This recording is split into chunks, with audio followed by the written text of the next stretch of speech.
He trusted her, until the unthinkable happened. You won't believe what she did behind closed doors. It was normal for boys his age to wet the bed. At least, that's what his mother told him.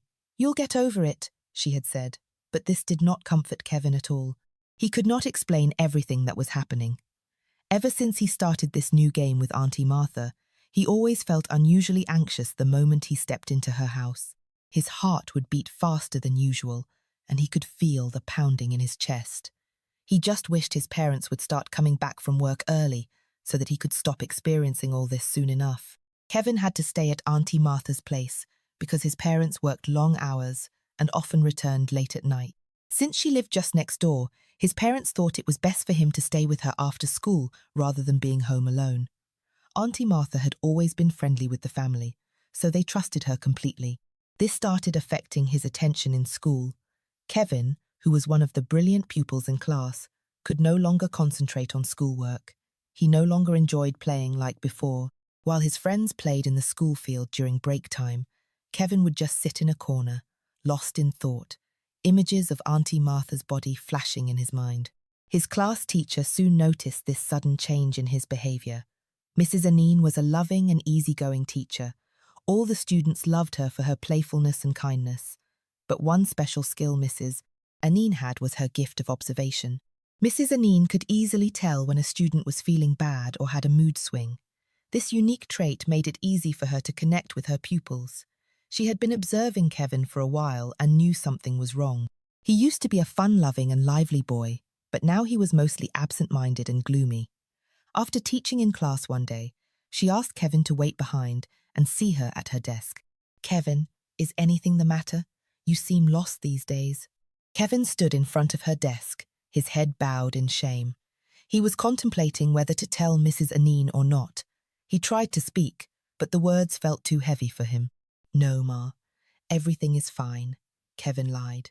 After some awkward moments of silence, Mrs. Anine started. "Kevin, if you are facing any personal challenges, feel free to share with me. I am your teacher. I am here to help you both academically and otherwise." Eventually, she dismissed Kevin, but she was not convinced. In fact, she had confirmed that Kevin was hiding something too big for him to open up about. That day, when Kevin got home, he prayed that his parents had returned so he wouldn't have to go to Auntie Martha's house.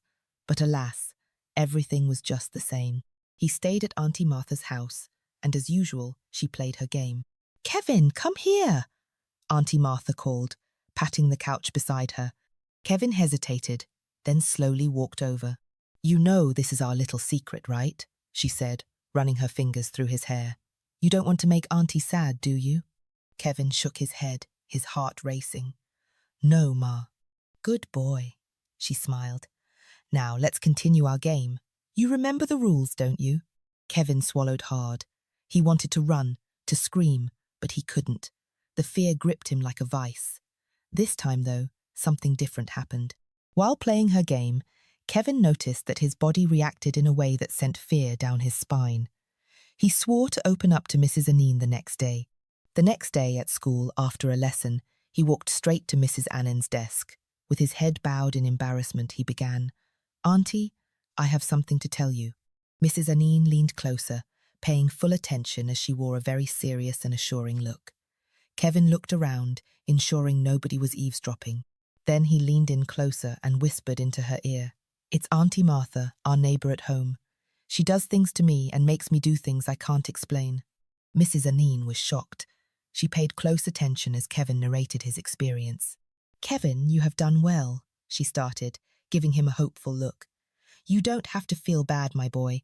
Nobody deserves to go through what you have been through in the hands of Auntie Martha. Don't worry, I will do everything in my power to help you." For the first time in weeks, Kevin felt happy that someone had actually listened to him and was willing to help. On the other hand, he was scared because he didn't know what Auntie Martha's reaction would be when she found out. Mrs. Anine quickly had a meeting with the headmistress and some of the school board members.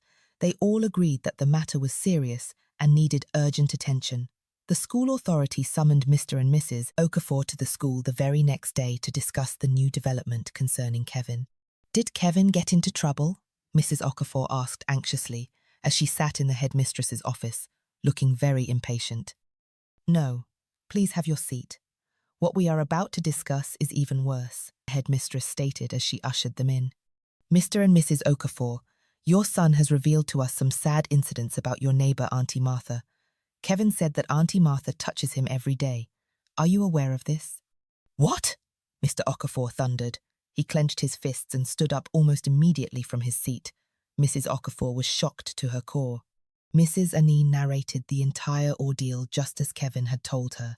After much deliberation and pleading, Mr. Okafor finally agreed not to take matters into his own hands, but to involve the necessary agencies for such crimes. That day, as school closed, Mrs. Okafor came to the school herself to pick up Kevin and take him home. "Kevin, I am very sorry for not paying attention to you when you wanted to share your struggles with me. I was carried away with work, failing to notice my own child.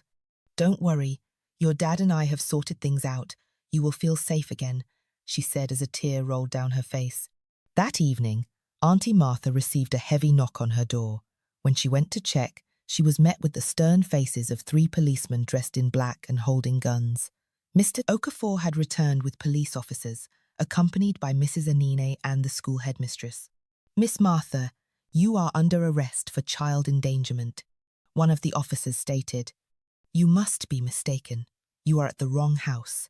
Auntie Martha defended herself, frozen in fear and confusion. "It is best you remain silent, or anything you say or do will be used against you in a court of law," the same policeman interrupted as he handcuffed her. Meanwhile, Kevin was too scared to go outside. He stayed in his room and watched the entire event unfold from his window. He heaved a huge sigh of relief as he saw Auntie Martha being put in the police van and led out of the compound. From that day forward, Kevin's parents started paying more attention to him. They took turns picking him up from school daily and staying with him at home. At school, Mrs. Anine kept a close eye on him and encouraged both him and other students to speak up whenever they were in trouble or needed help from adults. However, the bedwetting did not stop immediately. The therapist Kevin had been visiting assured his parents that he would eventually get over it as time passed and as he healed from the trauma. Slowly, he began to feel safe again. What did you learn from this? Let us know in the comments. Always speak up when something feels wrong. If you watch till the end, don't forget to subscribe. Really helps us create more content. Stay safe, and thank you for watching.